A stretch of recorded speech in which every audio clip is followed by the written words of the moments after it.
activities going on today for Saturday's abort test as part of Gaganyaan? Yeah, as you rightly told, this is actually we are simulating an abort condition of a nominal Gaganyaan flight. So the preparation is the stage is assembled along with the crew escape system aft end where the crew module is sitting, and the crew escape system motors that also is assembled. The final assemblies and checks are going on. The checkout systems are going on. Everything goes as per time. With all the weather permitting and all the conditions here, we are likely to have the launch on 8 am on 21st October. So for a lay person, I'll just sum up what you said. So the integration of the launch vehicle, the test vehicle, and the crew module and crew escape system is complete. It is at the launch pad. Now only the readiness tests. All checks are going. All the health checks will go checks, the fuel, before the fuel loading for the subsequent, out all the checks, all the support, the umbilical supports, umbilical links, the electricals, all are being done and checked. Being checked now. Okay. And once the approval for the launch comes, then the propellant loading will happen. Propellant loading, we will have first a mock-up. That's called a trial. We will not do anything. It's a simulation thing after. We will have the dry run. Yesterday we had the full checks. It has been completed with the pad removal, with the MST, that the mobile tower moving back as the launch condition. We are looking at all those aspects. Then come back. We are doing the final checks, making sure rain protection, everything has to be taken. So for a typical launch like this, what is the kind of manpower that's required? In the sense, if I were to put a number today, are there 300 people working today, 600 people, 100 people? What is the... See, for an abort mission, the entire people of the launch community works, because it's an important mission. It is like any other vehicle.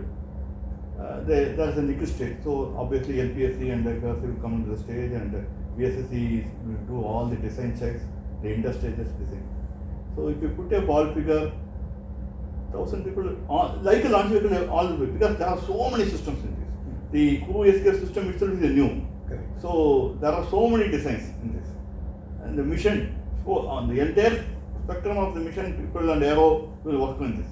Because this is, we are trying to simulate an abort condition. No, it is not a nominal frequency. So many people. The entire launch community will be working on this, including HSFC and that. So sir, how crucial is this test for the Gaganyaan program? It's very crucial. Actually, this is the first test in a simulated condition where the crew escape system is going to be checked and looking at its capability in the real-time condition. And in the real-time condition, the parachute deployments and safe landing on a crew module, simulated crew module is going to happen. It's very important to understand what we have assumed, predicted, configured based on the data available, and how much this is having a variation or it is as we predicted. So this is a very crucial test, and it is going to do a lot of data based on which all the fine-tuning corrections are going on. So as you know, there are going to be a series of tests. Correct. So different abort condition. Based on data, we have to go on fine-tune, and then we will have the uncrewed mission first. We will have on GX also. Okay. As the actual flight. Okay. Where we will try to bring the crew module in the nominal condition. So all these features will give you added confidence and reliability in the system. So sir, if you look at this mission, the crew module is unpressurized, and it of course will simulate the mass and weight of astronauts and other systems. But when are we expected to do an abort test with a pressurized crew module, or will that be reserved only for the uncrewed mission that will go on the LVM? See, pressurized system is an important system. We will take the call. We have a lot of plans. I like to integrate airdrop test, the pad abort test, and at 4 different areas of TVD1, around 3 to 4 tests will be there. In the pressurized system, or the impact, the outer profile is, we are simulated as it is, whether it's a pressurized system or crew system. So the parachute system will be same for all the loads. Okay. The aft end system, we have, now we have put, we will fine tune as based on the, we have some simulated lab tests we have carried out, how much impact will be there. Now for varying conditions of the weather, wind speed, varying way it can impact to the sea. Different conditions, we will look and fine tune on what kind of load comes. The final, this aft end dome also will be worked out. Once you work out, that also when simulated, it is as good as the pressurized system. Okay. And the load transfer mechanism, what are the load getting into the system, that will be done. Right. So, sir, now as we move ahead with the Gaganyaan program, of course, Saturday's test is going to happen on the first Launchpad. But when Gaganyaan will actually carry astronauts, it will be on the SLP, the second Launchpad, because it's the GSLV Mark 3 or LVM3 that we're looking at. Yes. So, for somebody like me or lay people, what are some of the changes that are required to accommodate a launch vehicle that can carry humans compared to the existing one? As you know, the second Launchpad system is capable of launching the GSLV and LVM3 for the cryogenic fuel feeding system. So all the support system ground segment has been made reliable. Further reliability has been increased by going by TMR logic and as well as quadruple wherever 4-line check system. The fuel loading system, the redundant system, launch vehicle also is made more reliable. So all these things lines have been augmented into the second Launchpad. Plus the crew to be taken to the exact height in the launch vehicle has been modified, called crew ingress system, the platform, crew access platform, and from there there's a fireproof bubble lift has been already erected, and also we will be erecting on zip line. In an event of an emergency, immediately the crew has to get out of the launch pad through a basket like a zip line and come out of around 1 kilometer away. He will. So, if something goes on at the launch pad, there is a zip line that will basket with the system where crew will enter and simply he will come at a very high speed to the safe distance. Okay. From there is an underground or a semi-underground bunker where he or she and the Gaganauts can be safely be accommodated for some hours. Okay. So until the pad is cleared. And like even for an explosion. Okay. And then if it's not an explosion, there will be a vehicle waiting to carry them further. The safe distance of 1 kilometer or 800 meters is achieved first. So before that, some of the things is the access that the crew access platform is erected now. It's been augmented in the second launch pad. Okay. And then crew access, crew arm and crew, all those things has been beefed up. In the sense, more reliability has been brought in the system. And there is a white room where the last preparation before entering to the vehicle, before entering to the crew module, will be done at the platform. So that's called the white room. Okay, not a green room. It's the white room. Okay. So this is the final sanitation and final preparations that happens, yeah. and from there they get into the space. There will be an egress and egress because at the end, if they are supposed to come out, also we should have the provision to bring them out. So all those things will be there. Some support system, the trained people to help with the Gaganauts also will be there. So, sir, in case of something similar to what we are trying to test on Saturday, if something like that happens in the actual mission and the crew is brought to safety at Bay of Bengal, so from there, where will they be taken? A separate facility was supposed to be created. Yeah, for we them. are creating a separate facility. See, if it is that is you are talking about pad apart. That is at the pad, we are not without firing the vehicle. There are some ways to bring some minimum amount of time. They can come out of the crew module, or they can, while loading something anomaly happens, they have to immediately escape from the platform. What we discussed That is earlier, the zip line and the bubble lift vehicle. If they are inside and while firing something happened, it's called pad abort. We call it. It is the most critical. About this. The crew escape system will fire and bring it to the Bay of Bengal, and we have arranged a system. We have we have a nearby system here. Okay. The ship will go, boat will go, and able to bring them. That also And they have a separate facility at Shah. Within a kilometer, we are able to. We can do it, and we can bring the crew module also to safely to rescue. But we have provided a platform, with a concrete platform has been erected and waiting and kept ready. So these will be the major preparations for Gaganyaan. One is, of course, at Shah, I'm saying. One is the There are modifications. fuel loading system, the checkout system, all are beefed up, and we have a separate Gaganyaan control facility, control room, augmenting the extract, because immediately the ascent phase has to be monitored immediately. So we have a separate, with the full redundancy, we are that will be set up here. So moving forward with Shah's activities, aside from launching, there's a lot of work that SHAR does here. And also, I wanted to understand how the progress has been with the Kulashekarapatnam project. If you can enlighten us a little bit on that. But first, the other activities that SHAR carries out, because we think SHAR only means launching, but I think there's a whole variety of uniqueness of SHAR is a spaceport. It's like something similar to airport. You have an airground where the aircraft goes, there is air traffic control. So similar to all the features, climate, everything considered. Here also we check entire climate. We have a very good robust system to check the climate around 150 km by 150. We have a DWR radar. We are going for an X-band radar also. And at every 100 meter level, the electric field is we can check. Then there is a wind profiler here, the balloon to check the wind velocity and wind speed up to 20 kilometers. So these are all important aspects in deciding whether the launch is on or not, whether the conditions are favorable and conducive for the launch. Over and above, we have a sonar near to the launch pad, whether what is the velocity of the vehicle, wind, is there any gust is possible, indication is available, the density of the weather.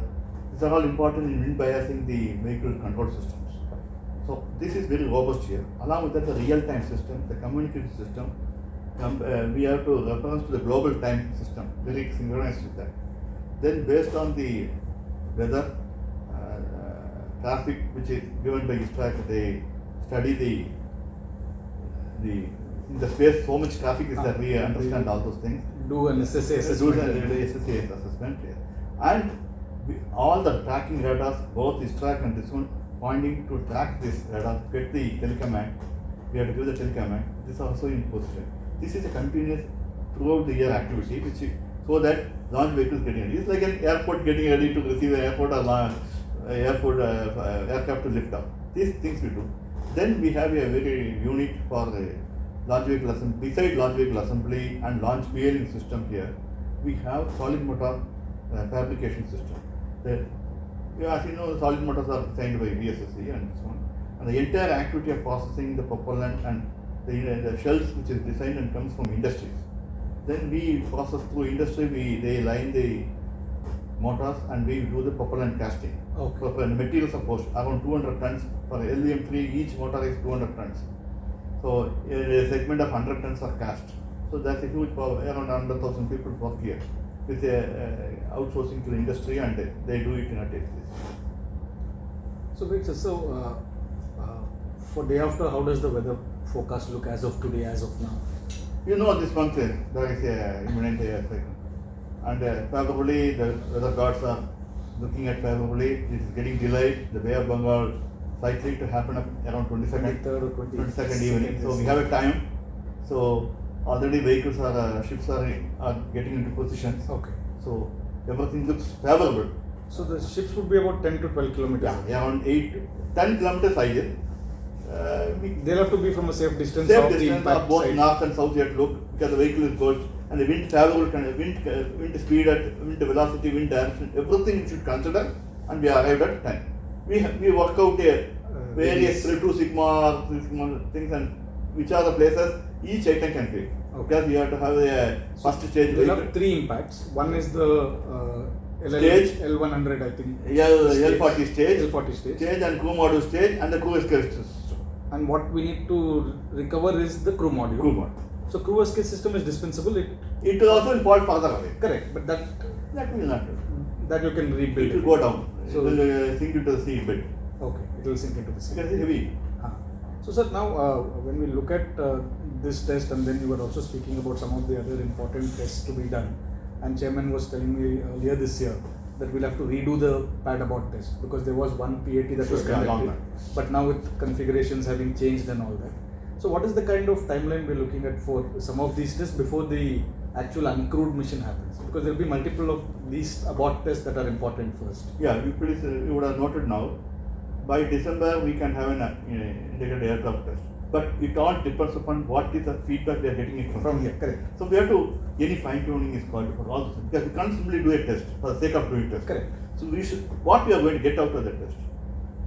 So this input is going to decide what is the next schedule. Correct. We can plan Tentatively it is planned like December like that. But we have to make a decision based on the inputs that come. That's aspect. As there are some variations from the long back IADT which we did. Okay. We call it as, pad abort test is packed. In between, we will be looking at integrated airdrop test also. Because we have to find out from what condition we are dropping and what are the conditions we are simulating. For various velocity and speed, the impact has to be addressed. Because it's nominal, we would have designed. Correct. Off nominal also has to be looked at. So this integrated airdrop test, will it use the similar test vehicle? No, it is a simple drop. It is a simple drop by helicopter. At a different height or different angle, what kind of condition. But it will be done overseas. Overseas, from sharp. And sir, are there, for Gaganyaan, are there any other additional infrastructure that SHAR is building, aside from what you told us? The last 1 week, Gaganyaan, whatever preparation facility will be done. We already developed an orbital module preparation facility, which is already on for this. DVD until we are prepared. It's huge. It's a very good facility where the service module and crew module, everything will get prepared. Okay. And assembled, sub-assemblies will be done and brought to the Launchpad. Okay. To the vehicle assembly. Vehicle assembly building. And from there to the launch. From there it will go to, all integrated, it will go to Launchpad. So sir, in the future now, because there has been no final decision on where the crew module could land, depending on the orbit. Once Obvious, yes. It could land in the Arabian Sea also, Or it it could can land be in in the the Bengal or Indian Ocean, or even somewhere else, depending on what kind of situation the crew module is in. Planned one is always known as Arabian Sea and Bay of Bengal. But it will be- unplanned contingencies are there, so there are many points. So at the Arabian Sea, what are some of the facilities would that also come under SHAR for you to develop? Because here, like you said, a facility for the crew module, as soon as they are rescued for them for rehabilitation or recuperation, there is a facility that's being constructed. Similarly, will we have to do it there also? Yeah, we have to look at that aspect. We are preparing that place for this. At SHAR, ideally placed for that and so doing. Correct. Different places, there are facilities available for such things. We have to look at. SAC will be too far from the coast, I think. If Yeah, you can bring by ship because Bombay also ISRO has facilities. So. many places there are potential facilities. We have to look at that potential facility. SHAR, we are preparing for this. Okay. We have to look at. SHAR will have the first position, and if it is West Coast, we can straight away come to Bangalore because already SSC will have facility for that. For that I say. So sir, my final question. Kulashekarapatnam, what is the status, sir? And Kulashekarapatnam lands are being acquired. It is being notified by the government of India and also the nominal plans. Because as obviously we can have only small launch vehicles, both by government as well as for the players, private players. So we are putting up a facility to accommodate all the capabilities, adhering to the capabilities of the vehicle. So with a last minute check system, checkout system, assembly bay, satellite assembly bay, the servicing of the satellite and the launch vehicle, anything required, and to the launch system. All are being configured now. We are in the final stage of tendering and going ahead. Okay. Once all the clearance and everything has been in place, we will start. Yes. We are looking, I think, most probably 1.5 years to 2 years. Once the tendering process is completed and work starts. We have to go through it. No, that's what this 1.5 years will be after work starts. Everything put together. We are trying to fast track.